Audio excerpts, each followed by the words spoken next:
y nos comentaba ayer preparando este webinar que lo ha vivido en distintas experiencias, digamos, una experiencia local, una experiencia regional, una experiencia global. Así que interesante conocer un poco cómo fue del inicio y luego cómo fue desencadenándose después la experiencia de contar con un coach externo y implementar una metodología. Más que nada nos interesa, Santiago, tu experiencia desde el equipo, desde lo que tú viviste con tu equipo. Estamos esperando que se conecten los participantes. Vamos a ver si hay algunos que están que ya se han incorporado eh, y otros que se están por sumar. Vamos a esperar unos minutos, darles tiempo para conectarse. Recién son eh, es la hora de inicio. Damos unos minutos para que se conecten más personas. Bienvenidos los que se van sumando eh, y ya comenzamos a medir. Ahí se sumó otro más. Gracias. Bienvenido Rafael. A, a Pin, de ser alguien eh, Pinto también. Damos unos minutos. No sé, Tomás, si quieres tú comentar algo en estos No, inicios. agradecer a ¿Cómo te todos los que encuentras se hoy están, día? agradecer a todos los que se están sumando en este webinar, contarles que va a ser grabado, que ya está siendo grabado para que puedan recurrir a él después o que puedan revisarlo quienes no se han podido sumar. El tema de hoy es la caja, así que estamos a punto ya de empezar. También saludemos a los que nos están viendo en diferido, porque varios se inscribieron y no estarán, quizás o no han podido conectarse hoy día. Entendemos que los líderes y los gerentes generales, sobre todo, tenemos tiempo escaso y que no se hayan podido conectar. Les agradecemos en todo caso que revisen esta grabación porque creemos que va a ser y buscamos que sea de gran impacto en sus prácticas, ¿cierto? En sus compañías. Bueno, esperamos unos minutos, va recién un minuto Sí, para que se vaya esperemos sumando. ¿Tú, Santiago, solo, cómo estás solo hoy día? Muy bien, muy bien. Con un poquito de frío, pero muy bien. Sí, no sé si se puede comentar, pero está con frío Santiago en su casa. Santiago comentaba que tenía problemas ahí con la calefacción estos días, así que... Exactamente. Pero decía Pero yo, bueno, bueno darse cuenta al inicio del invierno y que no pase en la mitad del invierno. Así que nos hace estar más alerta, más el frío en algunas reuniones. No sé, ahí ya van sumándose más participantes. Bienvenidos los que se van sumando. Ya hay un par buenos más. días a Vamos a ver todos. un número. Hola, bienvenido Wilson, bienvenido. Gracias por conectarte. Vamos ya a comenzar. Un minuto más, esperamos a que se conecten los rezagados y comenzamos, Tomás, ¿te parece? Sí, perfecto. Damos un minuto para comenzar este webinar que tiene el foco en la caja y que tenemos un invitado especial que nos va a acompañar con su testimonio de implementación de la metodología Scaling en su empresa, que en esta ocasión tiene carácter de empresa internacional con presencia regional, que es Santiago. Así que, si les Y parece, comenzamos ahora con el webinar. Eh, solo, Tomás, si me permites, sí, una claro. relación. El webinar es de las decisiones de caja y las decisiones de caja son decisiones que tomamos desde el top management, ¿cierto? Con el objetivo de mejorar nuestra situación de caja y tener efectivo suficiente para financiar el crecimiento, aprovechar las oportunidades de mejor manera y también, por qué no decirlo, sortear las crisis de mejor manera. Aprovechar el viento a favor, pero también sortear cuando nos vienen tormentas, las compañías que tienen caja, y eso lo vamos a ver a continuación de esta presentación de nuestro invitado especial, aprovechan mejor la suerte y el viento a favor y sortean e incluso ganan en periodos de tormenta, como fue la pandemia en algunos casos. Las compañías que tenían caja lograron sortearla e incluso mejorar y hacer más eficientes sus operaciones. Tengo varios casos, digamos, de eso, durante y a propósito del foco que causó la pandemia. Pero nada se hubiera podido lograr si no hubieran tenido caja. Y ese es el tema de la sesión de hoy. Ahora, como inicio, incluso previo, queríamos presentarles a nuestro invitado especial. Tomás, si quieres lo presentas tú. Sí, muchas gracias, Alfonso. Bueno, sigue sumándose gente. La invitación es a participar en este webinar, a mantener la cámara prendida, ojalá, con el micrófono apagado, pero abrirlo para hacer preguntas y también si es que no tienen la posibilidad de hacerlas en voz alta, incorporarlas en el chat. Vamos a ir revisándolas ahí. Como decía Alfonso, este es un webinar que tiene el foco en las decisiones vinculadas a la caja, que es una de las cuatro grandes decisiones que cada ejecutivo tiene que tomar. Y como ya estamos en la hora, vamos a empezar presentando primero a nuestro invitado de hoy, que es Santiago Fernández. Santiago es el líder regional, Regional Manager de la TAM de Seidor. Seidor es una empresa, una consultora tecnológica global con presencia en 45 países. Ahí Santiago quizás nos puede contar un poquito más de eso. Es ingeniero industrial, Santiago, es PADE del S de la Universidad de los Andes y con Santiago trabajamos desde el año 2020 acompañándolo en sus trabajos como líder de empresa y quisimos invitarlo para que nos contara un poquitito cómo ha sido este trabajo, este camino desarrollado acompañándose de la metodología Scaling. Y la primera pregunta que me gustaría hacerte, Santiago, es, ¿qué fue lo que te llevó a ti a acercarte a Scaling Up, a acercarte a esta metodología, a buscar algún apoyo y qué era lo que el dolor o lo que necesitabas tú cambiar o transformar en tu empresa? Bueno, primero, gracias Tomás, gracias Alfonso por la invitación. Y bueno, a todos los que están aquí escuchando también muchas gracias por escucharme, ¿no? Y por compartir mi experiencia con Scaling. Bueno, un poquito más de Seidor, fui casi 20 años gerente general de Seidor Chile, ¿sí? Y hace unos 3 años soy gerente regional de la compañía. Seidor es una compañía, como mencionó Tomás, una compañía que está alrededor de las tecnologías de la información con un foco muy, muy fuerte en SAP. Somos uno de los partners más importantes de SAP a nivel mundial.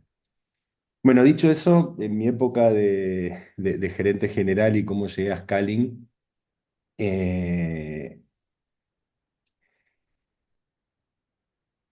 en los primeros años de compañía y mis primeros años de gerente general, la verdad que el proceso de ser gerente general y de toma de decisiones y demás era muy fácil porque éramos una compañía muy chiquitita, ¿sí? Estoy hablando de 2005, 2006, donde entre dos, tres personas tomábamos todas las decisiones, éramos un equipo de cerca de 15 personas y no era muy difícil tomar las decisiones. A medida que fue creciendo la compañía, tuve la necesidad ya de empezar a hacer planificación estratégica y lo que hice fue caer en lo que había aprendido en la universidad, ¿no? Como ingeniero industrial. Y empecé a usar metodologías de Kaplan y Norton, Balance Scorecard y demás. Eh, y lo que me pasó con estas metodologías, que los usé durante varios años, eran que eran metodologías muy no apropiadas, creo que para la época, ¿no? O sea, nos íbamos de outing 2, 3 días a un hotel afuera de Santiago, craneábamos durante esos 3 días, generábamos unos Excels interminables con iniciativas. Y después durante el año se iba perdiendo toda esa energía de principio de años de planificación y eso hizo que me pusiera a investigar sobre otros tipos de planificación, otras formas de planificar. Leí varios libros al respecto, de hecho esto fue en pandemia que me agarró esta inquietud, y di con el libro de Scaring el cual leí, me gustó mucho la metodología, ya que usaba muchos conceptos que usamos en tecnología de metodologías ágiles de programación, ¿no? Y lo que vi en Scalin es una metodología ágil de planificación, que nunca me había pasado de encontrarme con eso. Le escribí a Verne, al autor del libro, diciendo, mira, me encantó tu metodología, ¿cómo hago para poder aplicarla en mi empresa acá en Chile? ¿Tenías algún consultor, algo? Bueno, y ahí es donde me pone en contacto con un par de compañías, una de ellas fue la de Alfonso, y ahí empezamos a trabajar con Scali. ¿Sí? Así es que llegué, o sea, llegué una por no estar conforme en cómo estaba haciendo la planificación.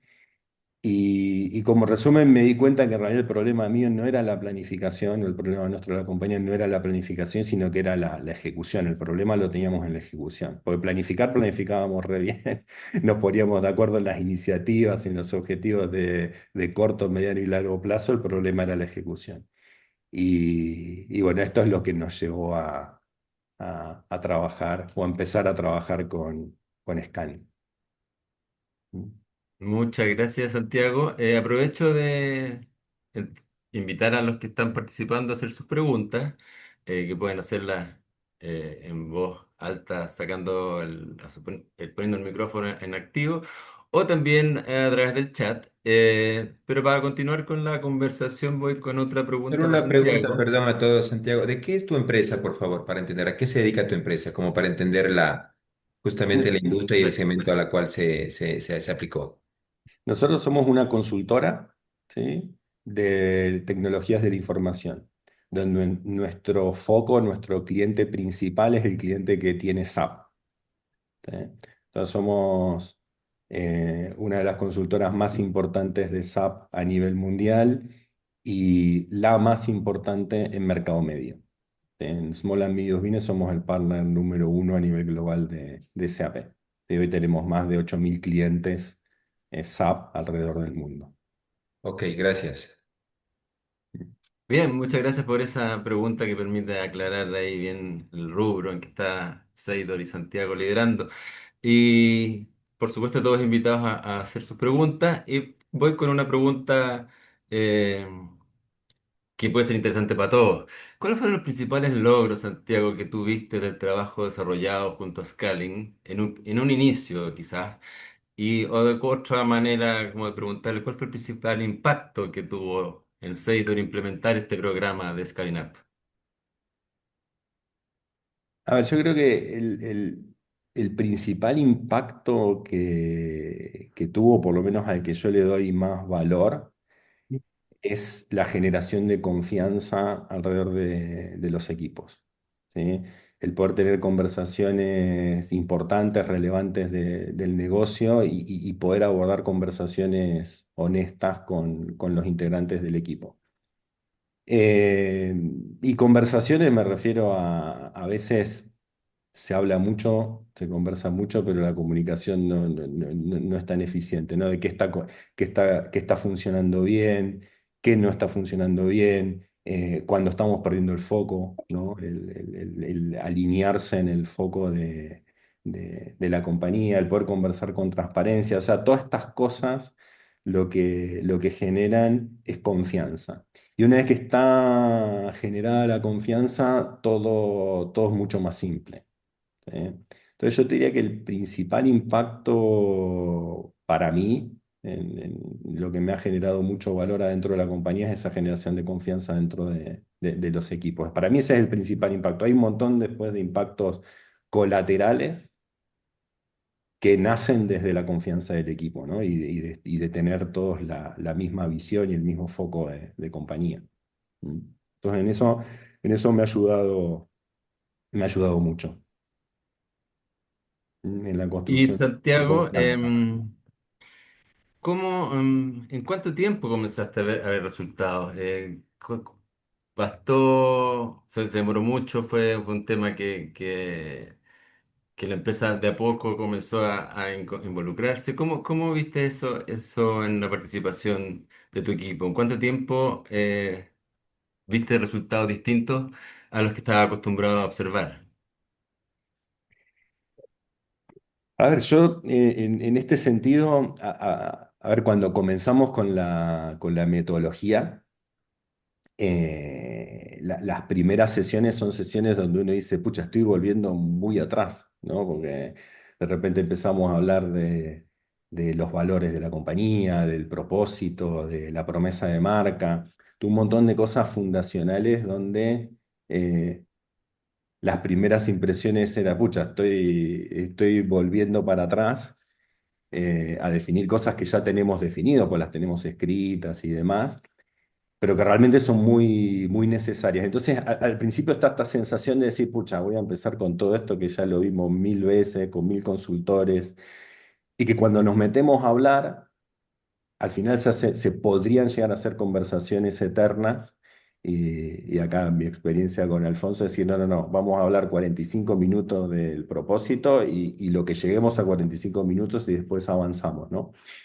Entonces al principio como que parece un poco lento, pero yo empecé a ver cosas reales en el primer trimestre ya directamente, ¿no? Al ser esto una metodología ágil, no es que hacemos una planificación una vez al año y recién nos volvemos a juntar dentro de un año a revisar la planificación, a hacer una planificación nueva, ¿no? Al ser ágil, trimestralmente vamos revisando cosas que de repente habíamos revisado hace 3 meses atrás, pero con una maduración distinta. Con lo cual, resultados se ven en el corto plazo, porque definimos, la verdad, iniciativas que podemos cumplir dentro de un trimestre, ¿sí? Y esos son parte de los objetivos que nos ponemos, ¿no? Pongamos iniciativas, hagamos iniciativas que, primero, por cantidad las podemos cumplir y por complejidad también las podemos cumplir. Con lo cual, en el primer trimestre ya se ven avances en las iniciativas, cosa que antes no me pasaba porque de repente las iniciativas eran de tan largo plazo que eran muy difíciles de seguir y muchas veces se abandonaban. Entonces acá lo que establecimos siempre es tener éxitos de corto plazo, poquitos, pero éxitos de corto plazo que los podamos medir y que podamos rendir cuentas trimestralmente. ¿Sí? Así que obviamente que hay cosas que las ves más en el mediano largo plazo, pero en el corto plazo empezamos a ver resultados. Y inicialmente esos éxitos de corto plazo, ¿de qué tipo fueron, Santiago?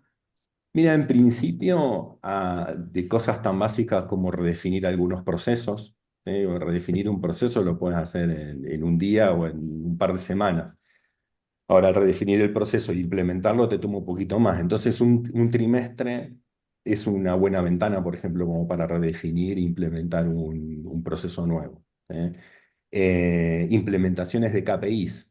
¿Sí? Uno puede llenarse de KPIs y no implementar ninguno, pero si define en un trimestre implementar 1 o 2 KPIs, seguramente lo va a hacer. Entonces, esos son los pequeños logros, los pequeños éxitos de los que hablo trimestralmente, ¿no? Y después ya el segundo trimestre definís un nuevo KPI o un nuevo proceso.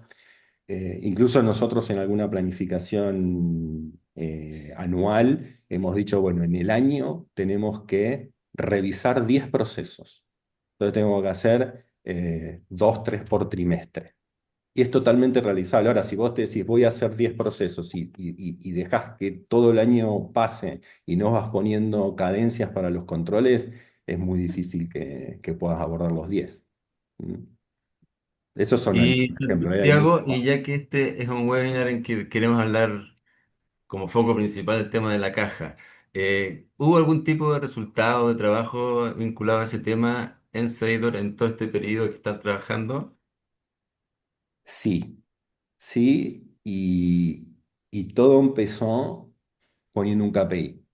Primero, a ver, el KPI creo que lo teníamos que era Díaz Calles. Con lo primero que nos encontrábamos que todos entendíamos distinto el KPI de Díaz Calles. Entonces nos pusimos de acuerdo qué significaban los Díaz Calles y qué era lo que íbamos a medir, ¿no? Y si iba a estar el incobrable adentro, si no iba a estar adentro del indicador y demás. Una vez que definimos el KPI, lo que hicimos es poner una mejora. Lo calculamos y pusimos una mejora. Y al establecer la mejora, por ejemplo, mejorar un 10% los días calles, lo siguiente que hicimos es decir, bueno, tenemos que poner iniciativas para que esto suceda, porque solo declarando que mejore no va a mejorar. Típicamente lo que sucede en la mayoría de las empresas es que el tema de los días calles es un problema del financiero, ¿no? Del gerente de administración y finanzas o del CFO, Y en realidad es un tema de toda la compañía. Eh, y esto lo fuimos evidenciando en el transcurso del tiempo. ¿Sí? El tema de caja no es que lo tratamos en una sesión y nada más, ¿no? Está constantemente en las conversaciones trimestrales y en las conversaciones semanales, revisiones mensuales. Están los indicadores de caja y están las acciones que tomamos en el negocio para mejorar la caja. ¿Sí? Entonces, lo primero es medirlo. Después es involucrar a toda la compañía. En el caso nuestro, la caja está relacionada desde cómo generamos una propuesta a nuestro cliente con los hitos de pago, por ejemplo, hasta cómo generamos el contrato que vamos a firmar con nuestro cliente, cómo llevamos la relación del delivery del proyecto durante todo el ciclo de vida que tenemos con el cliente, con lo cual toda la compañía está involucrada en el efecto final del KPI de caja. ¿Sí? Entonces, primero es medirlo y después llevarlo a toda la organización. Nosotros hemos tocado, como te digo, desde iniciativas que tocaron la propuesta comercial, iniciativas que tocaron los contratos con clientes, iniciativas que tocaron la forma de hacer el delivery de proyectos y de los hitos que tienen que ocurrir dentro del proyecto. O sea, en operaciones, por ejemplo, las cartas de finalización de hito y de conformidad de un hito de proyecto. O sea, está todo muy, muy, muy relacionado con la caja, o sea, todo el proceso dentro de la compañía. Y seguimos, porque en cada reunión trimestral salen iniciativas nuevas que mejoran los indicadores de caja. Muchas gracias, Santiago. Quisiera aprovechar a los participantes, si tienen alguna pregunta que hacer, hacerla en este momento. Los invito. Pueden usar el chat, pueden hablar en voz alta y, a través del micrófono o abrir su cámara y micrófono y hacerlo también con imagen. Les recuerdo además que vamos a sortear un libro entre las personas que participen, así que Wilson ya estás en carrera y vamos a ver si alguien más se suma a este sorteo del libro. Una pregunta, Santiago. En Scaling Up normalmente tiene un aplicativo que es el Cash Flow Story, si no me equivoco, hay una herramienta que acompaña a los cálculos y a sacar, digamos, el tema de todo lo que son los ratios financieros. Y ahí entra ello, obviamente, un capítulo muy, muy importante es el flujo de caja operativo, ¿ya? No sé si ustedes también lo utilizan de esa forma. Hablo esto también por experiencia acá yo soy una empresa de courier en Ecuador. Yo estoy de Ecuador. La empresa nuestra es LAR Courier. Somos la segunda más grande acá en el tema de logística y de courier. Y nosotros la verdad que venimos implementando Scaling Up ya durante 6 7 años en todo el proceso básicamente, inclusive desde el plan estratégico, e inclusive desde el plan personal que se lo elabora. Entonces, pero esta parte me gustaría justamente preguntarte cómo ha sido la experiencia que lo utilizan de esa forma, porque nosotros lo estamos comenzando a utilizar esta partecita, digamos, de la metodología, pero ya apoyados en una herramienta adicional de análisis, en el cual tú metes la información y obviamente te arroja todo lo que es los indicadores, inclusive alertas, etcétera, etcétera.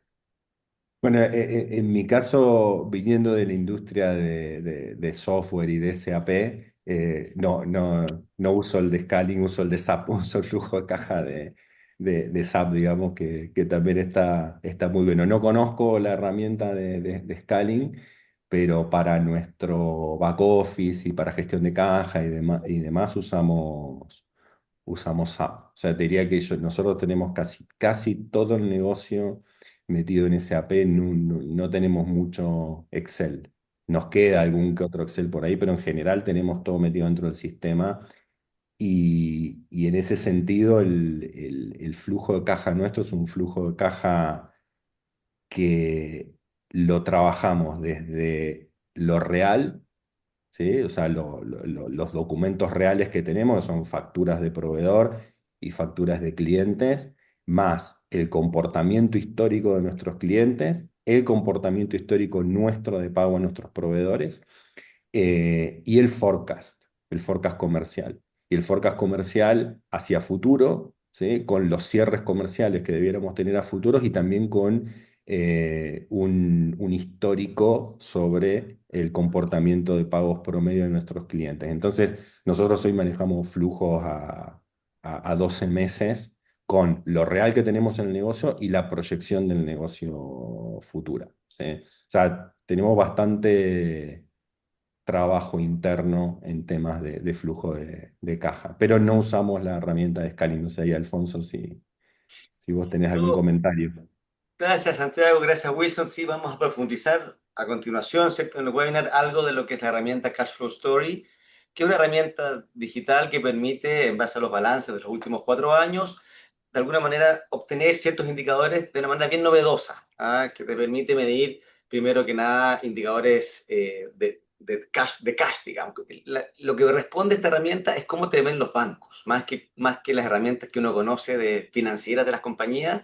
Busca ver cómo está tu capacidad de pago, desde dónde te estás financiando y cómo están tus principales indicadores del negocio. Cómo están creciendo tus costos fijos versus tus ingresos y una serie de indicadores. Y te diría que el más importante es justamente el Power of One, que lo vamos a ver a continuación, ¿cierto? Que es cuánto impacta en la caja cada un 1% o un día de las 7 palancas del efectivo, que las vamos a detallar en los contenidos que vamos a ver a continuación de esta entrevista con Santiago. Así que, Wilson, quédate con nosotros, vamos a verlo de inmediato. Sí. Y Santiago, solo como para ir cerrando este bloque, te agradezco muchísimo tu participación. En cuanto a resultados financieros, ¿hay algún número que tú puedas decir, mira, en verdad este modelo, más allá de que sea scaling, aquí la idea no es vender scaling, yo creo que las empresas necesitan un modelo, un sistema.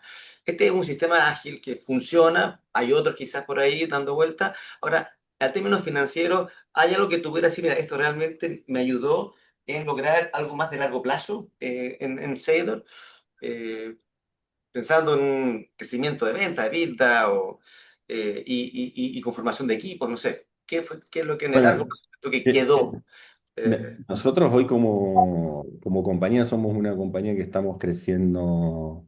A ver, siempre crecimos y hoy seguimos creciendo a doble dígito año a año y también mejorando porcentualmente nuestros indicadores de EBITDA, margen directo, margen bruto. O sea, en cada uno de estos indicadores siempre vamos poniendo objetivos de crecimiento. Cuando éramos más chicos era mucho más fácil de gestionar porque éramos menos personas. Hoy con el tamaño que tiene la compañía, sin un método, sin una disciplina, te diría yo, es muy difícil poder lograr el ir mejorando estos indicadores. Con lo cual, todos nuestros indicadores han ido evolucionando. El EBITDA, el porcentaje de EBITDA también sobre revenue, el porcentaje, el margen directo, el margen bruto, nuestro SG&A, digamos, todo lo que es gasto de estructura.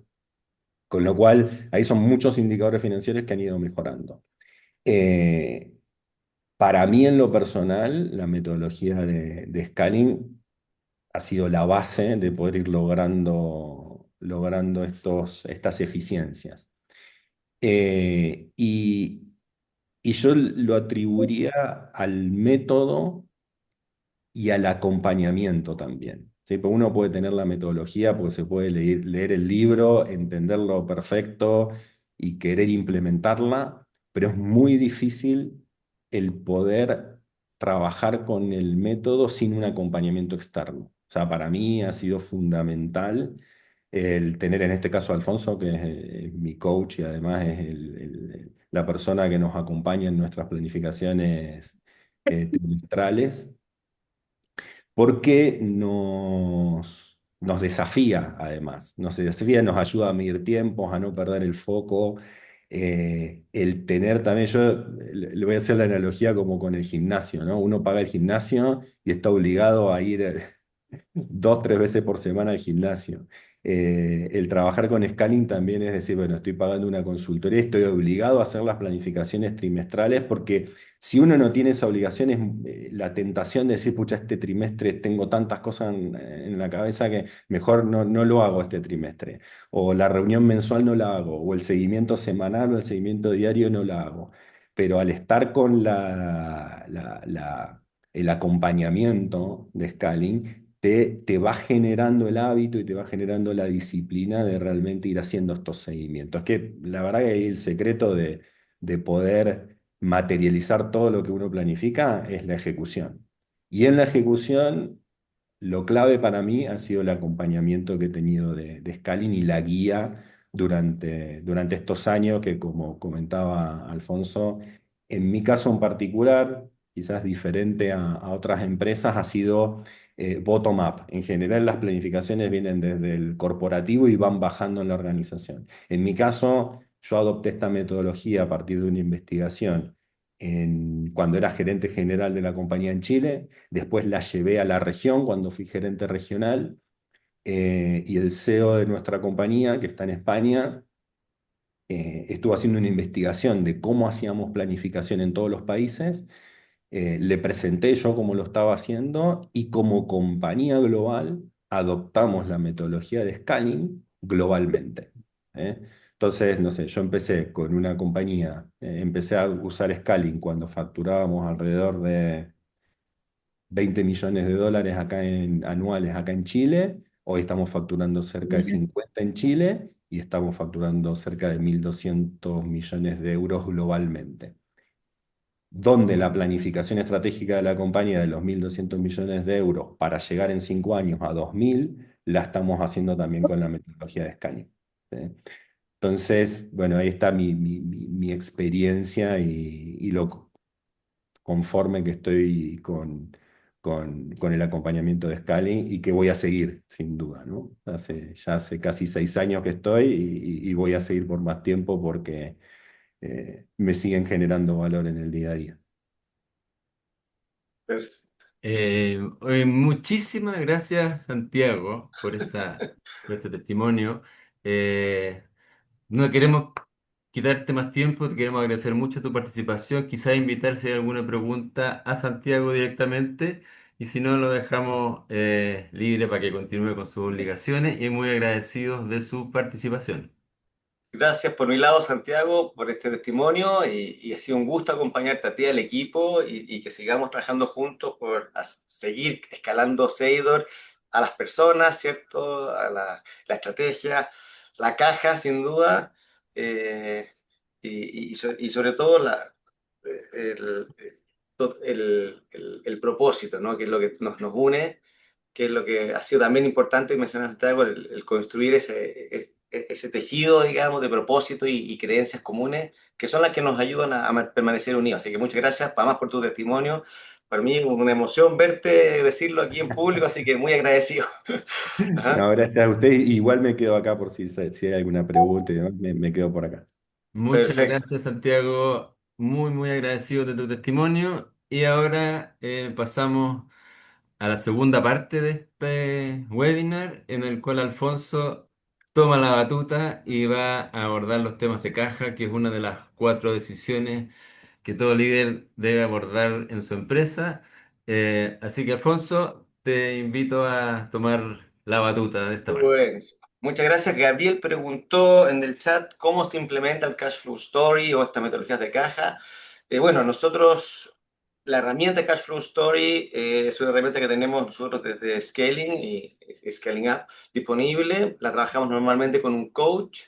Fue desarrollada por Alan Mills, ustedes lo pueden buscar online, desde Australia. Él era una persona que trabajó en bancos y llegaba un cierto momento en que él ayudaba a los bancos a cobrarnos a las empresas y a poder adivinar nuestra capacidad de pago. Él decidió cambiar de rubro, salió de los bancos e implementó un sistema online que te mide tu capacidad de generación de caja y te la entrega a ti y te ayuda a mejorarla a las empresas. Y ese es básicamente el Cash Flow Story, lo pueden buscar.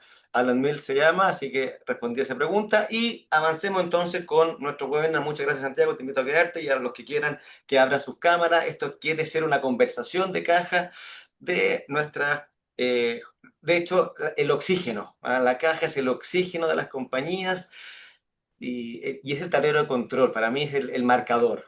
Uno puede jugar un partido de fútbol sin saber cómo va el marcador y es distinto. La caja nos marca ese marcador, nos indica cómo está la salud del negocio. de todo lo demás, y eso es importante. Por eso es una de las 4 decisiones. Seguimos entonces, y Santiago, muchas gracias. Seguimos entonces, les invito a todos a abrir sus cámaras, a escribir en el chat, a usar el micrófono cuando quieran hablar y vamos a sortear un libro entre los que participen. Ya hay 2 participantes, así que Tomás está tomando nota para que por favor participen y pregunten. Esto se enmarca dentro de la metodología Scaling Up que nosotros usamos en nuestros clientes, que simplifica la realidad, que es muy compleja para todos los que lideramos negocios, ¿cierto? En 4 decisiones que debemos tomar bien. Las 4 decisiones son, la primera, de personas. No llego lejos, sino armo, conformo un band of brothers, una banda de hermanos, ¿cierto? Un equipo que me acompañe en el escalamiento. Debo atraer a esas personas creyentes de mi propósito, de mis valores, ¿cierto? Con quienes, Band of Brothers era el nombre que usaba Phil Knight para su equipo. En Nike, cuando desarrolló Nike. Y era una banda de exatletas. Así es que se juntaron a él, él también fue atleta, frustrados, quizás no eran los mejores atletas, de hecho había uno que había incluso tenido un accidente y no podía seguir corriendo, pero era su Band of Brothers y generó en ellos, ¿cierto? Esto común, este propósito común, estos valores comunes y esa cultura de accountability en personas, generación de liderazgo, y luego viene la atracción de talento, retención, etcétera, que es la decisión de personas. Y la pregunta para ustedes de personas es si recontratarían a todos sus miembros de equipo en el mismo puesto hoy. Si no es así y a usted le gustaría hacer reset con algunos, pues bien, tenemos un problema de personas. La segunda decisión es, teniendo las personas, debemos no solamente dejarlas jugar libremente, tenemos que ponernos de acuerdo de lo común, la estrategia. ¿Qué es estrategia? Es una palabra muy utilizada y a veces mal utilizada, pero debemos tomar las grandes decisiones que no se pueden tomar a nivel individuo, las decisiones de las cosas que nos unen y que de alguna manera iluminan lo que hacemos día a día. Y esas son las decisiones de estrategia. Nosotros las hemos dividido en 3 decisiones principales. Y aquí me interrumpes, Tomás, hay algo que no se entiende bien o si hay alguna pregunta. Decisión de cultura es una decisión, la cultura no es por default, la cultura se construye y debo tomar decisiones en torno a la cultura. Propósito de valores por diseño y luego implementación en todas las unidades, en todas las áreas. Segundo, decisiones de modelo de negocios, que es la pregunta, ¿cómo hago para deleitar a un cliente y ganar plata?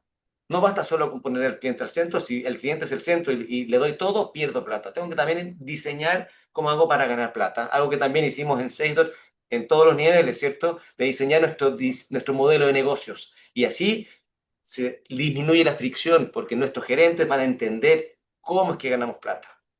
Luego, las decisiones de estrategia incluye la visión, la decisión de la visión. La visión del futuro es la que nos impulsa adelante, nos lleva a mejorar. Si no tenemos visión, siempre hacemos lo mismo, no cambiamos. La visión es la visión de futuro, hacia dónde nos encaminamos de aquí a 5 o 10 años, de aquí a 5 años, y eso nos hace crecer, nos hace mejorar. Pero la estrategia no basta. La estrategia, como mencionó Santiago, es una parte, quizás muchos ya tenemos una estrategia, quizás nos falta comunicarla, se puede mejorar, pero no basta tenerla perfecta, aunque la tengas perfecta, no basta por sí sola. Porque la estrategia es pensamiento, hay que llevarla a las manos, a la acción, y por eso las decisiones de ejecución, y en ejecución básicamente es decidir qué hacer primero. Una buena estrategia me ayuda a decidir qué es lo número uno que tengo que hacer hoy día, qué tengo que priorizar este trimestre o este año. Y finalmente la cuarta decisión, que si tenemos una buena ejecución se logra con creces, son las decisiones de caja que tienen que ver con la generación de efectivo y las fuentes internas de efectivo de caja para financiar el crecimiento, aprovechar una oportunidad o sortear una crisis, ¿sí? Y esas son las decisiones de caja. ¿Qué es lo relevante? Es que es más o menos simple. Todas estas decisiones suceden al mismo tiempo. En cada sesión de scaling hacemos algo de cada una. Ejecución siempre, estrategia siempre, porque va vinculada a ejecución, y a veces personas y a veces caja, pero siempre están presentes las 4 decisiones. Pero lo importante es que una afecta a la otra. Y la caja afecta a las personas. Si no hay caja, nos despertamos de noche y no somos estratégicos. Nos focalizamos en buscar esa caja para llegar a fin de mes y dejamos de lado nuestra estrategia. Las personas construyen la estrategia, por tanto, tengo que tener un buen equipo de estrategia, un buen equipo de personas que puedan construir esa estrategia y luego comunicarla a toda la organización. La estrategia, de alguna manera, ilumina la ejecución. Si no la está iluminando, hay que hacerla de nuevo, hay que revisarla.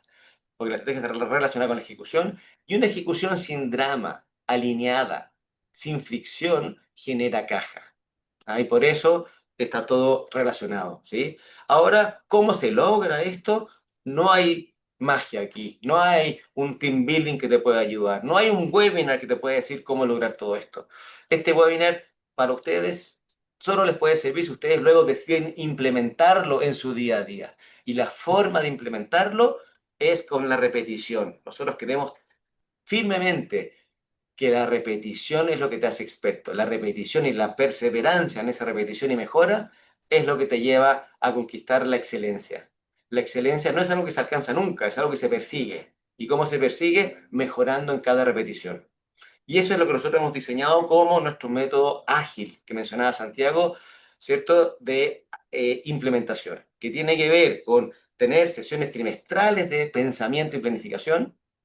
¿Por qué pensamiento? Que la estrategia es pensamiento y planificación es planificación de ejecución. Y luego iteraciones trimestrales de 13 semanas con iteraciones más cortas mensuales, semanales y diarias. ¿Sí? Y todo esto implementado en un sistema.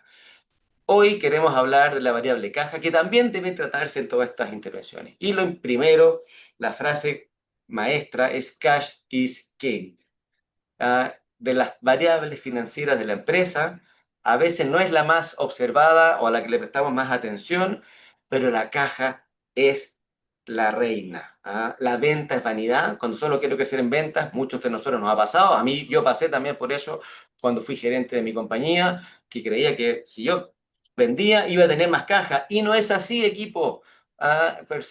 Líderes, más venta implica más cuentas por cobrar, más inventario y más cuentas por pagar por el aprovisionamiento. Por tanto, estresa mi caja el crecimiento y por eso la venta es vanidad. Cuidado con la venta, sí hay que crecer, pero es limitado por nuestra liquidez. Segundo, el margen es claridad. Sin duda que el primer paso a la caja es el margen, pero no necesariamente. Y hay compañías que tienen un margen y una evita y una utilidad, ¿cierto? Buena, sana, sin embargo, esa utilidad no está en caja. Llego a fin de mes o cuando miro mi trimestre digo, chuta, voy a tener un problema de caja en 2 meses más, en un mes más, en una semana más. Porque tengo ventas, tengo utilidad, tengo actividades, pero también tengo gastos, tengo inventarios, ¿cierto? Tengo cuentas por cobrar. Entonces tengo que buscar que el efectivo es el rey.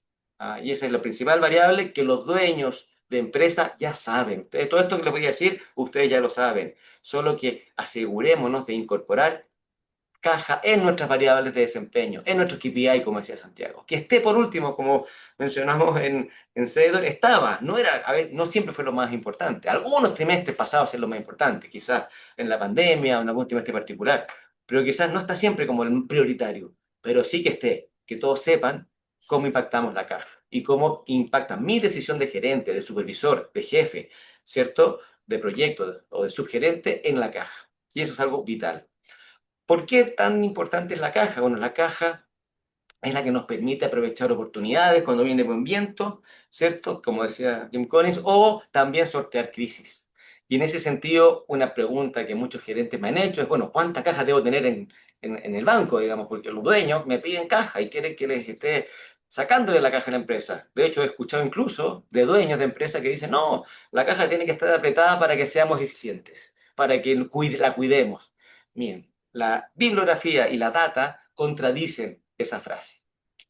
Lo que necesitan las empresas para pensar estratégicamente es tener un colchón, un fondo de caja. No podemos quitarle la caja a la empresa y tenerlo con el mínimo. Tiene que ser un fondo suficiente para que el equipo pueda aprovechar oportunidades y pueda, de alguna manera, también sortear crisis y pensar estratégicamente. Si el gerente de una empresa tiene estrechez de caja, va a dejar lo estratégico y se va a ir a lo operacional para generar caja. Y de ahí empiezan las locuras. Y de hecho, las empresas que quiebran no quiebran por falta de crecimiento. La mayoría de las empresas que quiebran, incluso las que quebraron luego de la pandemia, es porque tienen exceso de proyectos, exceso de ventas, pero no tienen la liquidez, y no se limitan a su liquidez. Y en ese sentido, debemos mantener en caja 3 a 10 meses de costo operacional. ¿Qué significa eso? Y un buen indicador para que ustedes incorporen, ¿cuántos meses podría yo resistir si no tuviera ni un ingreso más de aquí en adelante? Y ese es el ingreso de costo operacional en caja. En algunas empresas, el principal costo es remuneración. Bueno, mide cuántos meses de remuneración puedo pagar con la caja que tengo hoy. ¿Sí? Y eso me da una sensación de seguridad. Si hay algún problema, tengo espacio para pensar estratégicamente. Si tengo que invertir, puedo invertir en una oportunidad, o si quiero sortear una crisis, puedo resistir y tener un espacio para pensar cómo salir ganando y no salir, ¿cierto?, apresurados a buscar esa caja que me aprietan. Ahora, ¿de dónde obtengo esa caja para tener 3 meses de costo operacional en caja? Pues bien, la respuesta, y por favor me interrumpen si alguien tiene alguna pregunta, Tomás, y si alguien hace alguna pregunta por el chat, por favor, hay un libro para el que haga preguntas, así que por favor hagan preguntas. Sí, ¿De dónde la obtengo esa caja? invitación es que hagan preguntas, que interrumpan nomás, que lo hagan a través del chat, que levanten la mano o que intervengan. Hay que aprovechar también que Santiago está con nosotros y podemos también preguntarle cómo ha sido alguna de sus experiencias vinculadas con lo que está comentando Alfonso. Así que la invitación está abierta. Y yo también, Tomás, si surge alguna pregunta, algo que no quede claro, por favor, indícamelo.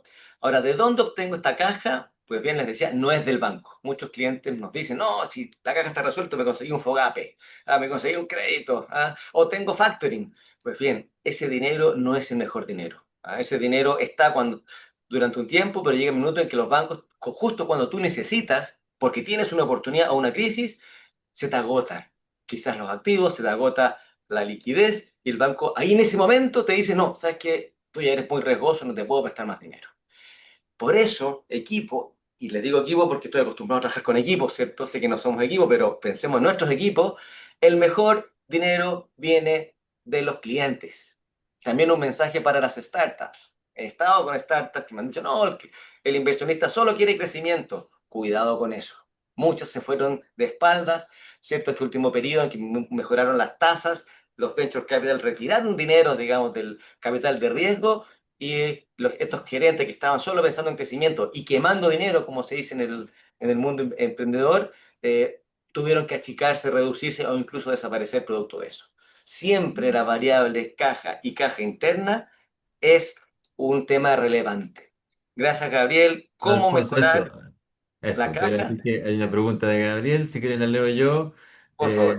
Gabriel nos pregunta por alguna recomendación o metodología para generar una reserva considerando un nivel de apalancamiento demasiado alto. Esa es la... ¡Wow! El apalancamiento, bueno, esas son decisiones de caja que se tomaron en el pasado, ¿cierto? Y que quizá hoy día estamos sufriendo sus consecuencias. Ahora, al respecto, de hecho, discutíamos hoy día con nuestro coach, pucha, a veces hay negocios que requieren apalancamiento. Sí, y si leen el libro de John Mannings que puse ahí en pantalla porque es clave para este tema, me conviene apalancar cuando mi modelo de negocios, cuando mi compañía ya genera caja porque ahí yo sé que estoy invirtiendo, pidiendo un préstamo o inversionista en un modelo de negocio que genera caja y por tanto estoy acelerando el crecimiento. Ahí en el libro aparecen varios casos de éxito donde le metimos capital a un negocio, pero claro, el negocio ya generaba caja. Entonces el capital me permitió generar más caja y pagar mis obligaciones junto con generar el fondo de caja, ¿sí? Y crecer.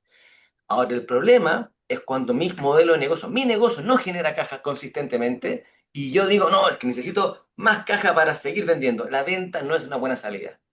La venta es un problema porque toda venta que usted hace implica cuentas por cobrar, porque no voy a cobrar al contado, salvo excepciones. Ustedes pueden, siempre hay excepciones, pero también implica inventario, porque tengo que abastecer y por tanto tengo que tener inventario de horas en caso de servicio, gente contratada, ¿cierto? Que tengo que pagar al contado y que me van a pagar a 6 meses.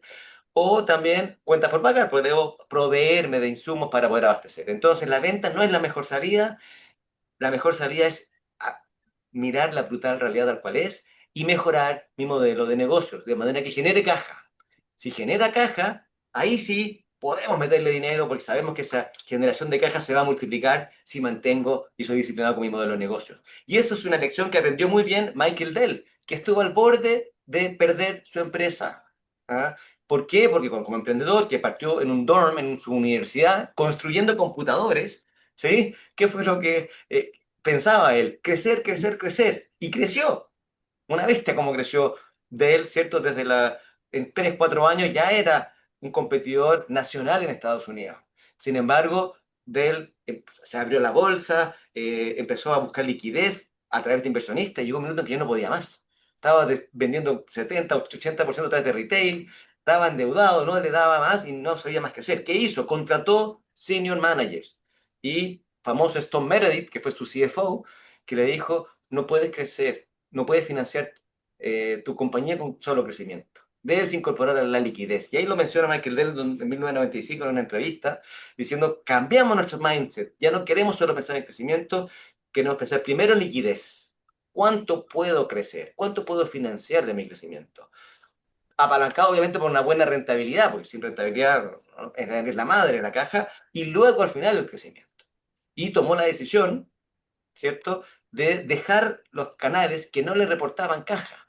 Y por eso se concentró finalmente en el canal de venta directa. Estuvo dispuesto incluso a dar 2 pasos atrás, digamos, a decrecer en ventas para sanear la caja.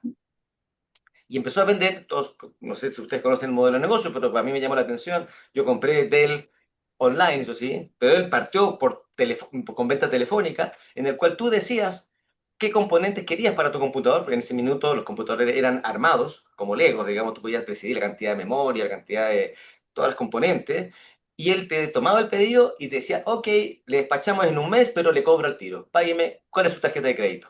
¿Y qué logró de él? Logró un flujo de caja negativo. Le pagaban antes de que él incurriera en los gastos de la producción. Menos 21 días llegó, de 63 a menos 21 días. ¿Ok?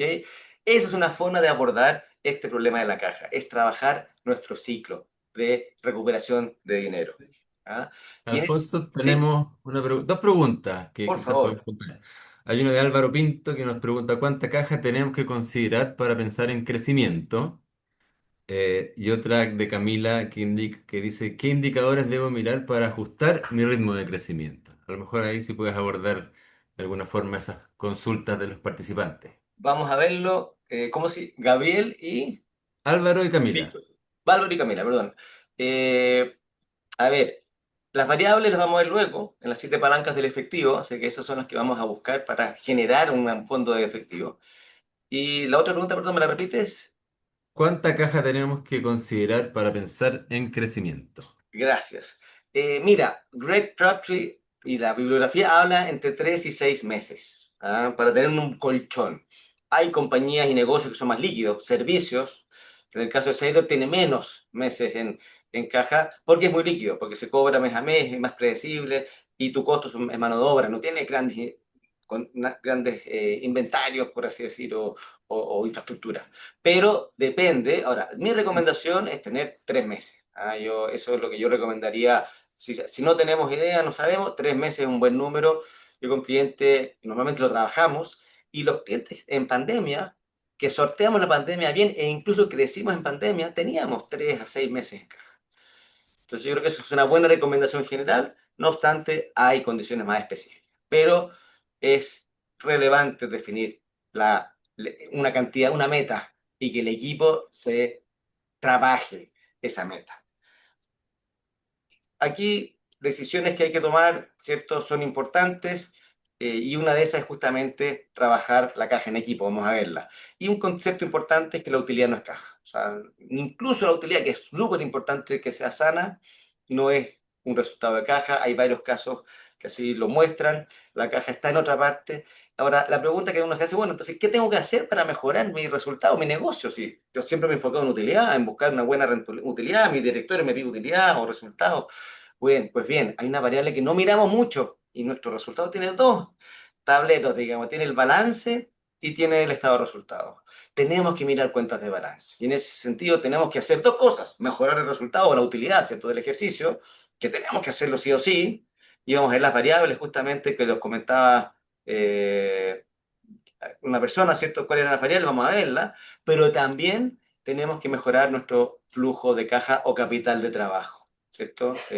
Y esas son 2 cosas que tenemos que abordar. Ahora sí, una variable importante es que no podemos hacerlo solos. No puede hacerlo el gerente de finanzas solo. He visto en todos los clientes, la cantidad de gente que he visto que son gerentes de finanzas y están frustrados porque el equipo no les hace caso, porque ellos están apretados de caja y no saben qué hacer. Tenemos que llevar la caja que sea un tema colectivo, Por tanto, la primera decisión que debemos tomar como líderes es compartir la data financiera con nuestro equipo. ¿Ah? Eso es el primer paso para nuestro equipo cercano. No estoy diciendo que tenga que compartirse con todo el equipo, pero sí armar un equipo primero con el cual tú confíes y luego con ese equipo poder mirar el tablero de control de nuestras finanzas. Si no, es como, si no lo compartes con tu equipo, cada gerente se transforma en una máquina de pedir recursos. ¿Por qué? Porque quiere hacer muy bien su trabajo. Y si yo quiero hacer muy bien mi trabajo y soy gerente de finanzas, necesito más contadores, necesito cambiarme el sistema a un sistema más moderno, porque quizás no entiendo cómo están nuestras finanzas, o en el caso de operaciones o ventas más dramático, finanzas sí entiende, pero entiendan la idea, digamos. El gerente de venta quiere más vendedores, el gerente de operaciones quiere más operarios, más inversiones, y no entendemos qué está pasando, que no me dan mi dinero o mis inversiones si yo lo he hecho muy bien. Pues bien, tengo que entender con mi equipo las finanzas y con ellos trabajar las variables, que son muy sencillas. Las variables de resultados son cuatro. Y ojo, que aquí estamos hablando no solamente de ventas. La venta se compone de dos elementos. Se compone del precio y del volumen. Y son dos variables separadas, que no se les presta atención. Normalmente solo miramos la venta. Sin embargo, tenemos que disgregar cuánto es el precio que nos estamos teniendo, promedio, por kilo, por tonelada, por hora. Luego, cuánto es el volumen que estamos vendiendo. Luego, cuál es el costo de ventas, que está asociado a la venta, ¿cierto? El costo de los productos o servicios que vendo. Y los costos fijos, el costo de administración que hay que trabajar. Esas son las variables de resultado. La única novedad aquí es separar el precio. ¿Sí? El precio es la variable menos observada porque es muy incierta y es la que más impacta en la caja. Y por el lado del flujo de caja o el capital de trabajo, son tres las variables de balance que tenemos que observar sí o sí. Un poco Santiago lo comentó, empezamos a mirar todos juntos las cuentas por cobrar en Seidor y eso ayuda a mejorar la caja. Mira justamente las cuentas por cobrar o días calle, cuánto nos demoramos en recuperar esa factura que realizamos. Luego las cuentas por pagar, cuánto demoramos en pagar a los proveedores. Ahora, los proveedores normalmente son los que sufren cuando queremos caja porque les pagamos más largo, es lo primero que hace un gerente, pero debemos cuidar que no nos corten los despachos, por eso conversar con ellos y acordar plazos de pago, vamos a ver después cuál es la decisión que hay que tomar ahí. Y por último, los días de inventario, cuántos días tengo de inventario y el concepto de que 1 millón de pesos en inventario es 1 millón de pesos que podría estar en el banco. Es directo. Yo lo he hecho con clientes, hemos hecho este ejercicio y hemos trabajado inventario y es efectivo. Puedes generar cientos de millones de pesos solo con reducir tus inventarios. Y esa es una decisión. Ahora sí, siempre hay un equilibrio porque tengo que lograr abastecer también, pero manteniendo justamente los dos indicadores. Inventario y nivel de servicio es lo que me permite reducir inventarios con seguridad, ¿sí? O inventarios e ingresos o facturación, que de alguna manera es un reflejo también del abastecimiento. Alfonso, hay una pregunta de Paz que dice, ¿cómo puedo mantener una caja saludable sin endeudarme con la banca si mis inversionistas me piden 100% del profit como pago de dividendos? Mira, interesante Bueno, es pregunta. justo lo que yo te decía, ¿no? Gracias, Gabriela. Es una tremenda pregunta. Paz, Paz. Paz, perdón, Paz, me equivoqué con Gabriela. Gracias, Paz, es una tremenda pregunta porque efectivamente nuestros directorios muchas veces tienen en su mente el concepto de que la empresa con caja la va a malgastar, se nos va a ir la caja, porque quizás es su experiencia. Y quizás en las épocas en que los márgenes eran mucho más altos que hoy, pensemos hace 30, 40 años, yo me tocó vivir algo de eso, se permitía los márgenes tener más caja, tener una holgura de caja y poder sacarle caja a las empresas. Hoy en día, con márgenes que todos hemos sufrido, ¿no? En todos los negocios más estrechos, requerimos un fondo de caja. Y quizás ahí es negociar con el directorio, hacerles ver que es relevante para nosotros disponer de un fondo de caja. Y es una parte de estrategia. Yo, de hecho, tuve un jefe que cuando trabajé en una compañía nos decía, tenemos que generarnos un colchón de caja. Y hoy día, mirándolo, mi experiencia como coach, me di cuenta, claro, eso es lo que uno necesita, un colchón. Y negociar con nuestros stakeholders, en el caso con el directorio, oye, permítame un colchón, lleguemos a un acuerdo, permítame tener una X cantidad de meses. ¿Y por qué te van a decir uno? Porque quiero aprovechar las oportunidades que surgen. Y si yo tengo que consultarles a ustedes para poder disponer de cajas, para aprovechar la oportunidad, no alcanzamos y perdemos oportunidades. Entonces, por eso es que yo negociaría con el directorio. ¿Ah? Gracias por la pregunta, Paz. Y trabajando estas 7 palancas del efectivo es como se logra disponer de una mejor situación de caja. Son verbos y se miden de a uno. ¿Ah? Aumentos, por eso se llama el poder de uno. El power of one es el nombre de esta metodología. ¿Cuánto impacta el aumento de un 1% en precio? En nuestra caja y en nuestra vista. ¿Cuánto impacta el 1% en volumen? ¿Cuánto impacta el 1% en disminución de costo de ventas o en disminución de gastos fijos? ¿Y cuánto impacta un día de cuentas por cobrar? Es necesario que lo sepamos de memoria. ¿Ah? ¿Cuánto es un día? Muchas veces, si ustedes lo calculan, son 50, 40, depende del negocio, 10 o 100 millones de pesos que entran directamente a caja. Un día de mejora. Cuando el equipo se da cuenta de esto, uff, paran las antenas. ¿Cuánto es un día de inventarios? ¿Ah? ¿Cuánto, si logramos acortar un día los inventarios, cuánto impacta la caja? Es un dato crítico que debemos compartir con el equipo. De estos indicadores, de estas palancas, las que prestamos más atención los gerentes, normalmente es al volumen de ventas, al costo de venta. Y, ¿cierto? Algunas veces a las cuentas por pagar, que normalmente echamos mano cuando tenemos problemas de caja, nos atrasamos en los pagos. Ajá, pero el resto, y a veces también a cuentas por cobrar. Es clave las que desatendidas y medir cuáles son las que impactan más mi negocio. Un ejemplo en que un 1% un día puede impactar fuertemente en nuestro resultado es aquí uno muy brutal. 1% de aumento de venta, más 1% de disminución de costos variables, más 1% de disminución de costos fijos, impacta un 19% en el resultado de una compañía. Así de fuerte puede ser un trabajo, ¿cierto?, colectivo en torno a estas variables. ¿Ah? Y en este sentido lo que hacemos es justamente medir cuánto es lo que impacta cada variable por separado, en lo que mencionó Wilson, ¿cierto?, al principio, de Cash Flow Story, que es el Power of One. Y este es un software que te permite, en base a 4 balances de años anteriores, medir, aquí un caso real, ¿cierto?, un 1% de impacto. De aquí, si ustedes se fijan, está el impacto en caja y el impacto en profit, en rentabilidad, en EBITDA. ¿Ah? Aquí el cash flow story te entrega además otras palancas, ¿cierto? El crecimiento de costos directos versus costo de venta, súper importante, el crecimiento de costos fijos versus la venta, ¿cierto? El ciclo de conversión de efectivo, el plazo que me demoro en recuperar $1 millón o de pesos que invierto o compro en materias primas, cuánto me demoro en transformarlo en dinero efectivo, y entender de dónde me estoy financiando. ¿Ah? Pero clave, para mí la herramienta más poderosa es esta que estamos viendo en pantalla, donde vemos el impacto de un 1% a un día. Y si se fijan, esto se da en todas las compañías. La variable que más impacta, ¿cuál es? ¿La ves, Tomás? Te pongo en aprieto. Me pones en aprieto. Te dejo a ti dar la respuesta. El precio, pues, mira, 43, 46 millones impacta un 1% aumento en precio. Y es la variable que menos atención normalmente le damos los gerentes. ¿Por qué? Eso Porque te si iba a vamos preguntar, tenía esa pregunta preparada incluso. ¿Por qué? O a mí me da la impresión de que los gerentes dan menos énfasis al tema precio, que las empresas como que ese tema lo tocan con más recelo, con más timidez. ¿Y por qué pasa eso, Alfonso, según tu punto de Mira, vista? la data que hay es que se evita el precio porque es una variable muy incierta. Ah, yo siempre tengo el temor, si aumenta un 10% de precio, me va a caer la venta. Mm. Pierdo al cliente importante o pierdo al cliente que conozco, que sé que me paga y siempre me dijo que necesitaba precio. Y es un cliente que representa un 30% de mi facturación, 40%. Y yo, chuta, si yo subo un 10%, este cliente me va a dejar. ¿Y qué hago con un 40% menos de venta? Entonces, tenemos ese pensamiento catastrófico. Sin embargo, vamos a ver después, les voy a anticipar, digamos, se llama Herman Simon, dice, es la palanca más importante que debemos tomar, prestar atención. De hecho, es la que más impacta de las 7. Impacta más que ninguna otra, ya lo estamos viendo.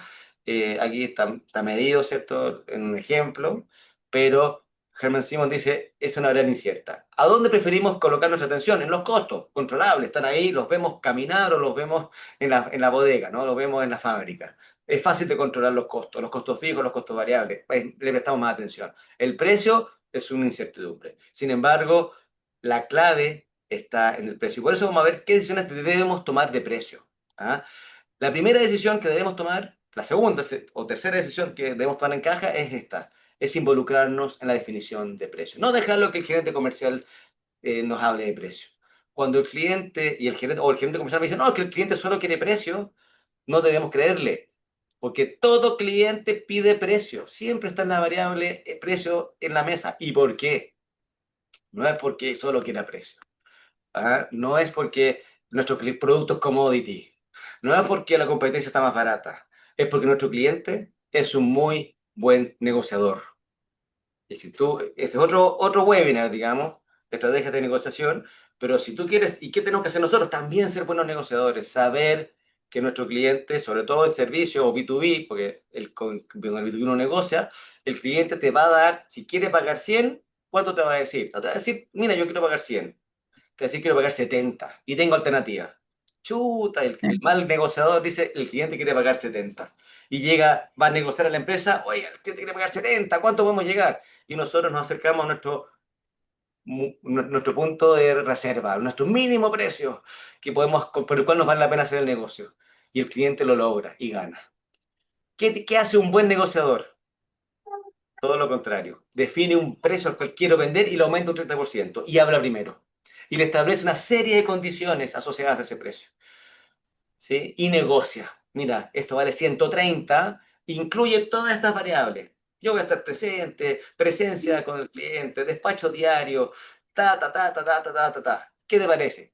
Mirándolo a los ojos, cara a cara. Esa es la siguiente decisión. Es carísimo, te va a decir. Perfecto. ¿Cuánto es tu disposición a pagar? Y ahí empezamos a conversar desde un 130, no desde un 70. Es otro curso, es otra, pero interesante ese punto. El cliente siempre pide precio y la primera decisión es involucrarse y no hacer caso a nuestro gerente o al cliente cuando te dice precio. Debemos saber que cada línea, cada producto tiene una elasticidad de demanda distinta. ¿Ah? Y no es verdad que a mayor precio, menor volumen. ¿Ah? Eso ha sido cuestionado. Milton Friedman, ¿cierto? Que nos enseñaba en la escuela, en las universidades, en la facultad, decía mayor precio, menor volumen, porque esa era la teoría de precios de ese momento. Daniel Kahneman, premio Nobel 2002 de Economía, que además era psicólogo, dice, no señor, no es verdad que mayor precio, menor volumen.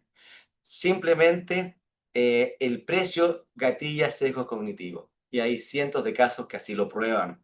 El precio no solamente me indica el costo de transacción.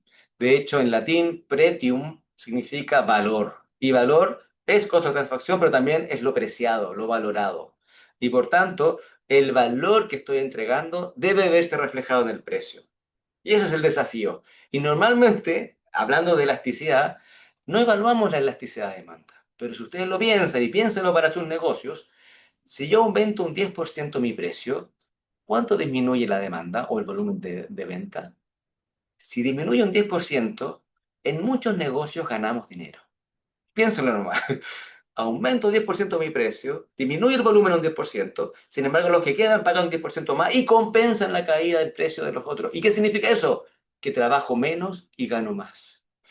Solo para la reflexión, digno de evaluarse, pero es algo muy interesante. ¿Por qué? Porque lo que nos van quizás eran negocios no tan buenos o clientes que no estaban dispuestos a pagar nuestro precio, y los que quedan sí están dispuestos a pagar y puedo luego ofrecer a esos clientes que sí me están dispuestos a pagar. Y eso sucede en todo orden de cosas. Pensemos también en el consumo masivo o en retail. Es relevante trabajar sobre los sesgos cognitivos de los clientes. ¿Ah? El precio es señal también no solo de valor, y el valor se expresa, ¿cierto?, en prestigio, en calidad e incluso como placebo.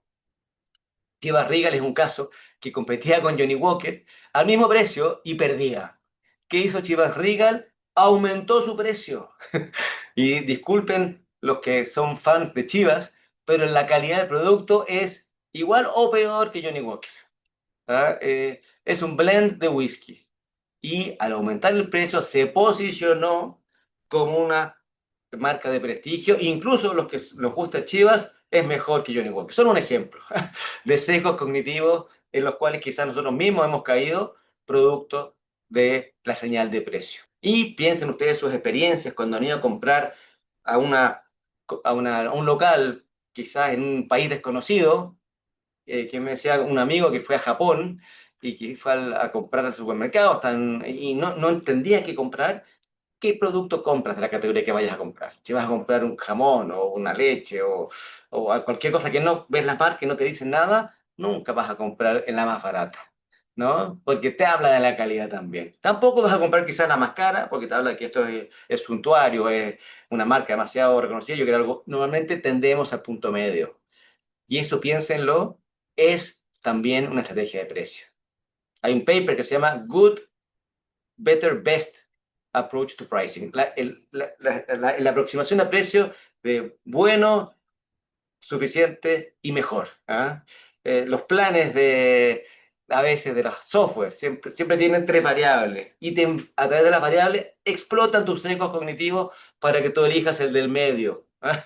Y pruebes. O ahí depende de la estrategia, pero normalmente son aproximaciones que te permiten crecer. Y eso es lo que explotan los seguros, por ejemplo, de auto, eh, a través de también sus estrategias de lograr diferenciarse de la competencia en un producto que es commodity. Yo te cubro con una con un cierto porcentaje de, ¿cómo se llama? La cobertura y no me olvido el nombre en este momento. Lo que uno paga fijo, digamos. La prima La mensual. prima y también la deducible, perdón. ¿Ah? Sí. ¿Y cómo han logrado los seguros diferenciarse? A través de atributos adicionales, como son beneficios por un lado, servicios, ¿cierto? Adicionales, y que te cobran más caro, además te los cobran, ojo, un seguro sin servicio más barato que uno con servicio. Y también otras diferenciaciones, buscando explotar tus sesgos cognitivos. Un concepto último de precio es que, y esto se llama la teoría prospectiva de Daniel Kahneman, nos duele más perder $100 que ganar $100, que lo que el placer que nos provoca ganar $100. Cuando se te pierde $100 del bolsillo, vas a dar vuelta a todo por buscarlo, porque esos $100 los perdiste. En cambio, si alguien te dice, oye, pago $100 por correr la esquina, quizás no vas a estar dispuesto a correr. Porque nos duele más perder que ganar. Sin embargo, la energía que gastaste en buscarlo fue la misma que correr a la esquina, o más incluso. Y eso se llama teoría prospectiva. Por eso, los clientes son más proclives al riesgo frente a una pérdida posible o potencial que frente a una ganancia marginal. Cuando yo vendo un producto y te hace ganar un 15, 10% más de lo que sea productividad, el cliente no se va a tentar con cambiar. Pero cuando le digo, te vas a quedar atrás con respecto a tu competencia y te van a evaluar mal porque vas a quedar con un software atrasado, quizás el cliente va a ser más proclive a tomar, chuta, sí, ¿y cómo se hace? Y empieza a interesarse. La pérdida es la que gatilla en mayor medida el cambio. Y como esta, encontré 17 estrategias de precio distintas que aprovechan los sesgos cognitivos. Vamos a ver solo algunas hoy día, pero es relevante que ustedes la empiecen a trabajar. ¿Cuál es nuestra estrategia de precios? El precio señuelo, que es tener un precio como Good, Better, Best, intermedio, ¿ah? Que me ayude a aumentar el valor de transacción, ¿cierto? El paquete, poco valorado, ¿ah? Que siempre tengo alguna alternativa que no es tan valorada y la uso como distractor. Los presupuestos mentales, cuando yo digo, mira, yo además te cubro estos otros variables, por ejemplo, Book, que te vende un software, pero además te da capacitación y te da comunicación interna, y hoy estoy dispuesto a pagar más. El precio ancla, nunca tengas solo un producto, siempre tienes que tener un producto más caro, porque la gente va a ver el producto caro, y va a votar, va a elegir el producto más barato. En todo local de regiones o local roticería hay un vino que nadie compra, o hay un whisky que nadie compra, pero lo tienen que tener para que uno se lleve el precio medio, ¿sí? Y está arriba, está escondido con un precio enorme y uno se va al punto, el cliente se va al punto medio.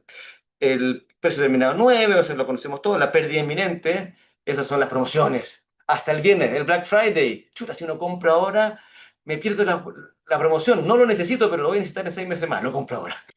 ¿Ah? Y en 6 meses más hay otro Black Friday, no tengo idea. Pero bueno, precio por cantidad, pues lo conocemos todo, el efecto gratis, la pérdida de nuevo. Cuando algo me lo dan gratis, la prueba gratis de cualquier software o Netflix, o ahora las IA.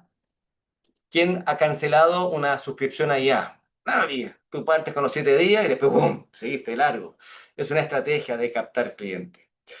La escasez, máxima cantidad de consumo, se pueden llevar hasta X cantidad, el descuento permanente, los autos, ni un auto se vende al precio de lista. Siempre es, este auto cuesta 20 millones descuento, 5%, ¿cierto? Queda en 5% menos. ¿Por qué? Porque mi cerebro disfruta más de tener un precio y un descuento que de solo tener un precio. Me podrían decir, el auto cuesta 19 millones, pero no, me dicen cuesta 20 menos un 5%, ¿sí? Precio por ubicación, ahí vamos a hablar un poco de eso. No es lo mismo una Coca-Cola en el local de la esquina que una Coca-Cola en el estadio, que una Coca-Cola en el aeropuerto, ¿no? Es algo relevante de entender. Precio de mercado, donde tercerizo el precio, ¿cierto? A la competencia. No es tan recomendable, pero hay algunos que lo siguen, pero trato de seguir un competidor, precio por paquete. Los adicionales, también los autos explotan esa estrategia de precio. El auto base, el tal modelo, me acuerdo de un Toyota que vi, 15 millones, pero quiere aire acondicionado, 18, quiere four wheel drive, 22, quiere, etcétera, etcétera, llega ya a 30 millones. Entonces, ¿y vale 3 millones el aire acondicionado? No. ¿O la dirección automática? No. Pero te están sumando precios con los adicionales que para ti son tremendos. Y hay otros modelos exóticos como paga lo que vale para ti o la subasta, etcétera. Solo por mencionar algunas, lo importante y el mensaje para todos ustedes es estudiemos nuestra estrategia de precio. Un par de ejemplos, aquí hablando del señuelo, ¿quién compra el popcorn mediano? Ah, si el más grande cuesta 500 pesos más. Nadie. Es un señuelo para llevarte a comprar el popcorn grande cuando vas de a dos. Si vas de a uno, te compras el pequeño sin ningún problema. Pero el mediano no lo compra nadie porque cuesta ni siquiera 500. Creo que 300 pesos menos que el más caro. La urgencia, ¿cierto? El Cyber Monday, los que te ponen contra el suelo, digamos, contra la pared, de que tienes que comprar ahora. Trabaja en el sesgo cognitivo, ¿cierto? De la escasez, digamos, de la pérdida. Y un último concepto que hablamos ahí también es de lo que usan las aerolíneas. Todos sabemos que si lo cotizo yo o cotiza mi señora, el precio es distinto. Porque nos tienen estudiado nuestros computadores, cómo nos conectamos, cuántos pasajeros somos, a dónde vamos. Y hay un departamento que se dedica a buscar el mejor precio para cada uno de nosotros. Y por tanto, lo que decía el CEO de American, si tengo 2.000 clientes en un avión y hay 400 precios, me faltaron 1.600. Quiero cobrar a cada cliente su disponibilidad a pagar. Y eso hoy día es posible con la tecnología. Un caso que mencionaba Byrne, hablando del autor de Scaling Up en Estados Unidos, para la pandemia, que con los menús digitales los restaurantes tenían la posibilidad de cambiar los precios y cobrar distinto el almuerzo que en la comida, por ejemplo. Solo como un tema interesante. O Amazon, que de hecho varía los precios durante el día, buscando justamente... Alfonso, hay una pregunta de Cuéntame. Carla Pérez, que conocemos. Dice que en construcción es muy sonado que se arman los precios alrededor de los costos. Muchas veces eso no da espacio suficiente a caja. ¿Cuál podría ser un buen método para formular un precio a partir del valor o auditar los precios establecidos? ¿En qué negocio, perdón? El Eso, negocio de la construcción. la construcción. Ufa.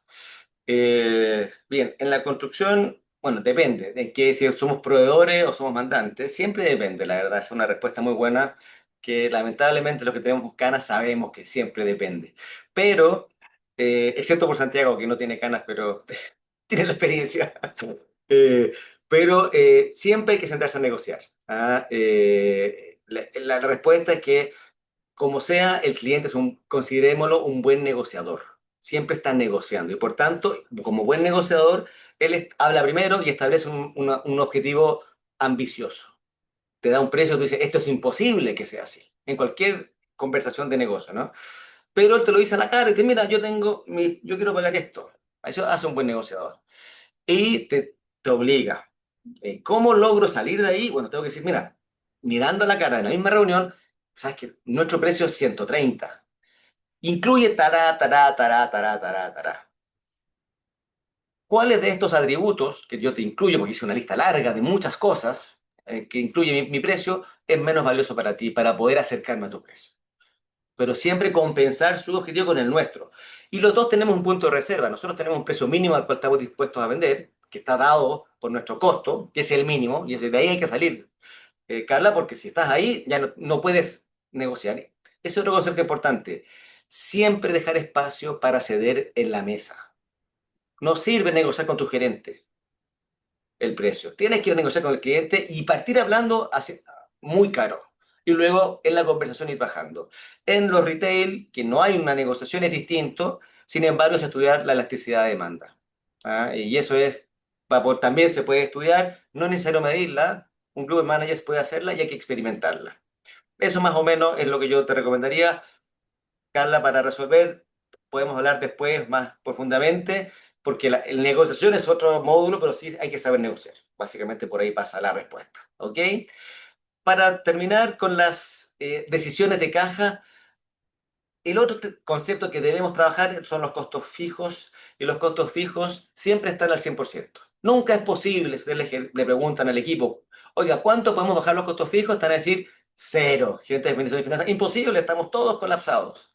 Elon Musk dio con una máxima cruel, pero muy útil, cuando él automatizó la planta de Tesla. ¿Qué le pasó a Elon Musk? Él automatizó primero y se equivocó porque se dio cuenta que la máquina que él puso en la línea automatizada, porque él dormía en la planta, así que veía a los niños, los autos pasar, la instalación de los parabrisas, la máquina la hacía más lenta que un ser humano. Él mismo fue, le pidió al operario que sacara la máquina y él instaló y se tomó el tiempo y se dio cuenta que él se demoraba menos que la máquina.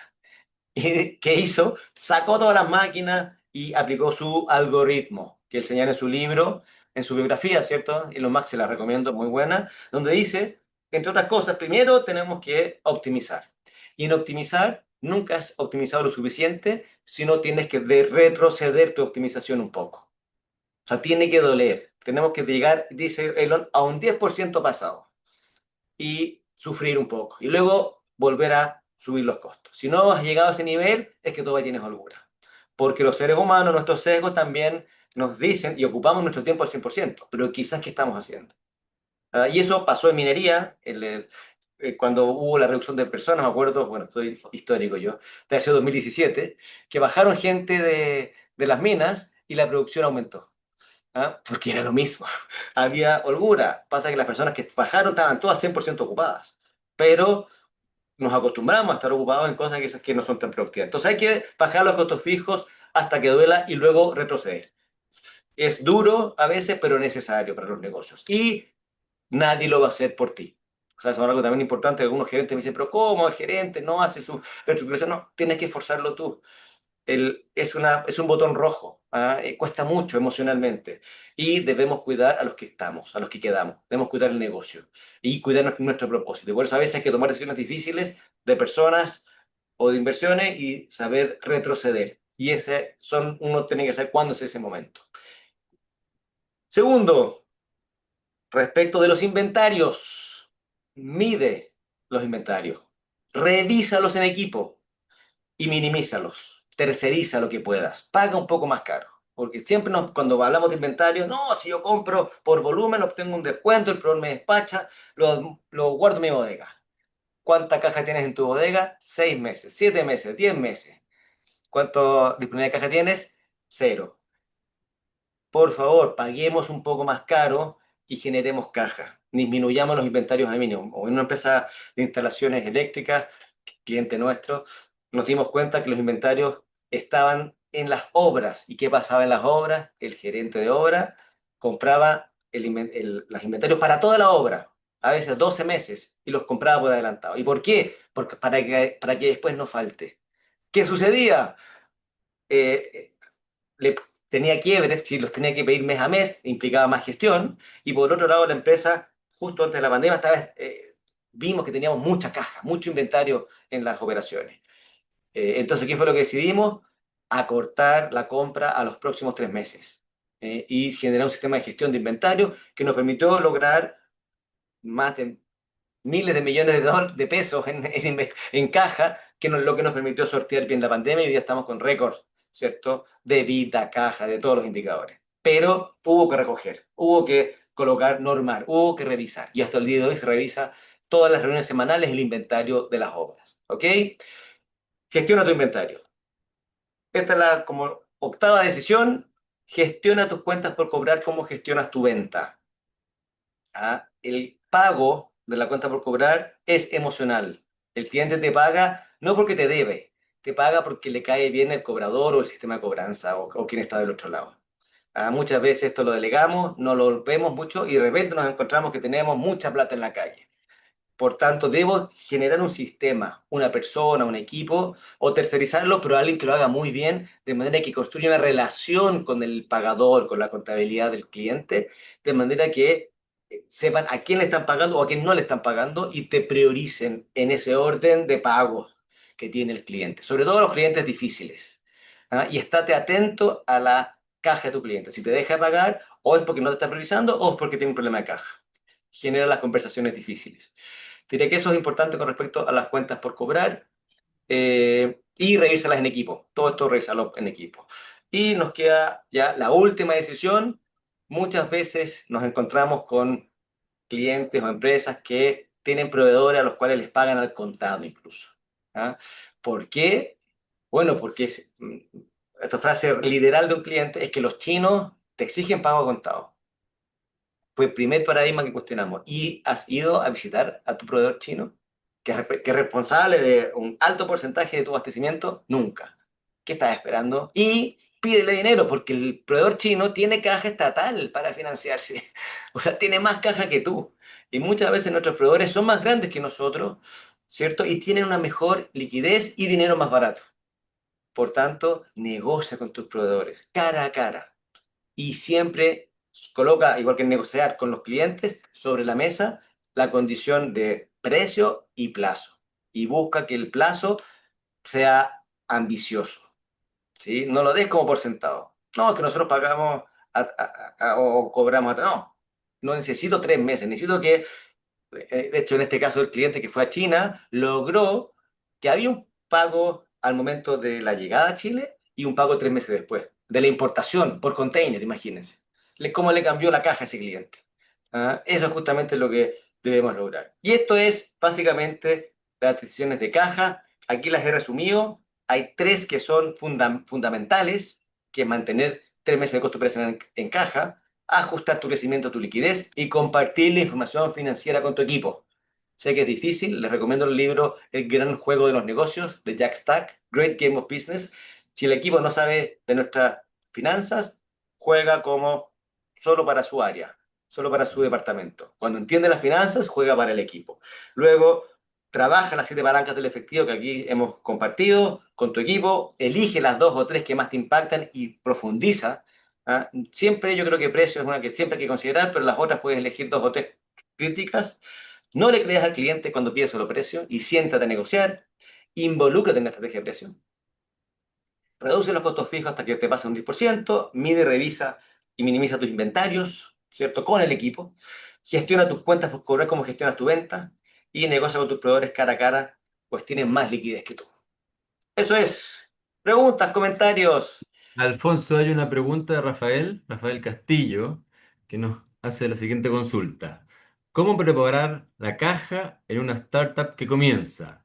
¿Debo prepararme para un posible negocio exitoso? Habla de costos un poco más altos, pero al mismo tiempo debo ser prudente.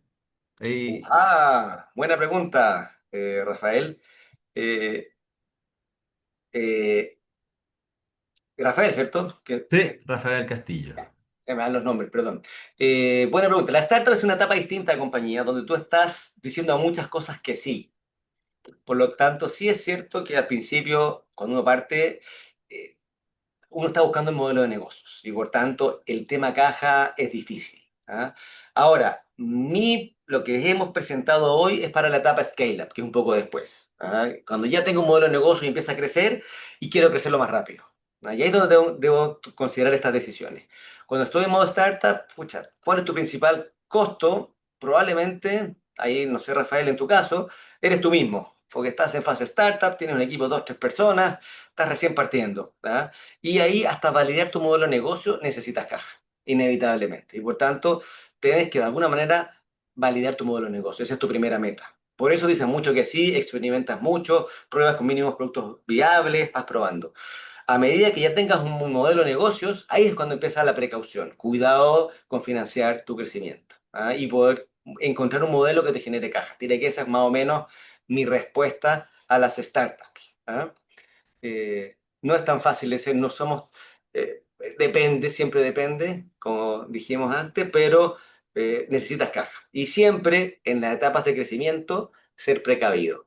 He tenido varias conversaciones con startups que empiezan a crecer y los inversionistas le dicen, no, crece, crece, abre México, abre Colombia, vamos a valer más y abrimos más países, pero quemando y quemando dinero. No, yo ahí soy más precavido, soy más del modelo de AutoFac, que de hecho fue cliente nuestro, y salió Cristóbal de Solminac entrevistado, dijo, no, yo no crecí con Venture Capital, yo me crecí financiado por mis clientes. Y partió el mismo financiando su tiempo sin cobrar sueldo, esa era su inversión, digamos, esa era su caja.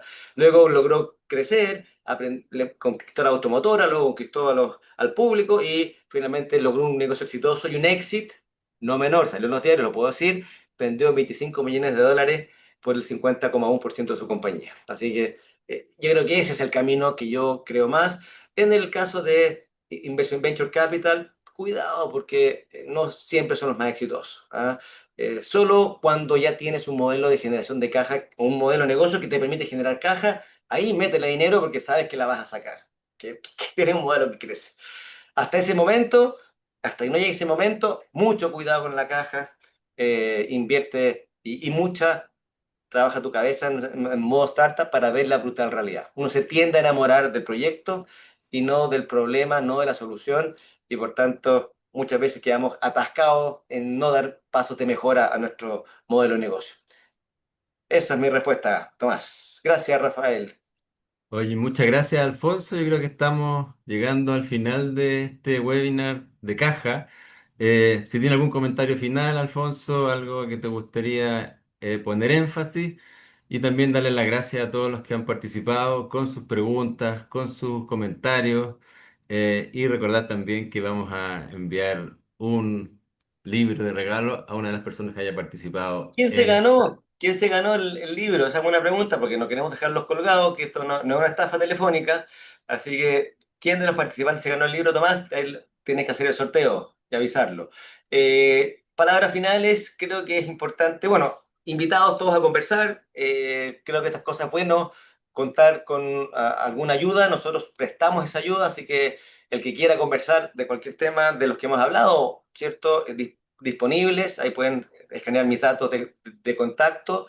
El tema caja es fundamental, no lo delegaría en el equipo ni en el gerente de finanzas, creo que es importante como gerente enfrentar este tema y asegurarnos que estén los sistemas implementados de caja y de generación de efectivo. Diría que eso es como lo importante y estar dispuesto también a aprender. Cuando uno lidera, leaders are readers, decía Harry Truman. Les felicito a todos los que están aquí presentes por conectarse. Es justamente una instancia de aprendizaje y de compartir dudas y preguntas entre nosotros. Yo les invito a seguir aprendiendo, seguir buscando, seguir aprendiendo. Como decía, sigamos hambrientos, decía Steve Jobs. Y como decía Santiago, todavía seguimos trabajando con Seidor porque seguimos aprendiendo. Yo como coach aprendo también todos los días de mis clientes. He aprendido de Santiago, he aprendido de todos mis clientes y ustedes como líderes que sigan aprendiendo. Muchas gracias, Santiago. Además que nos acompañó hasta el final. Aquí lo veo al lado de mi foto, de mi cámara. Gracias por acompañarnos, gracias por tu testimonio y por todos estos años de crecer juntos, digamos. Con eso yo Alfonso, cierro, sí, Tomás. Muchas gracias y gracias a todos por conectarse. hicimos el sorteo y la ganadora es Paz Donoso, que nos vamos a poner en contacto con ella eh, próximamente. Así que muchas gracias también, Paz, por tus preguntas. Y Buenísimo. vuelvo a agradecer a Santiago por su participación, por acompañarnos, por su testimonio inicial. Alfonso, a ti también por la excelente presentación de hoy. Y enviaremos a los participantes la grabación del webinar por si es que tienen algo que revisar, si les gustaría volver a ver algo que les parece interesante. Y también dejar abierta la posibilidad de contactarnos. Ahí está un método de contacto, un código QR para que se pongan en contacto con nosotros. Así que muchas gracias a todos por su participación. Muchas gracias, Alfonso, Santiago. Nos estamos viendo en una próxima. Buen día a todos. Gracias.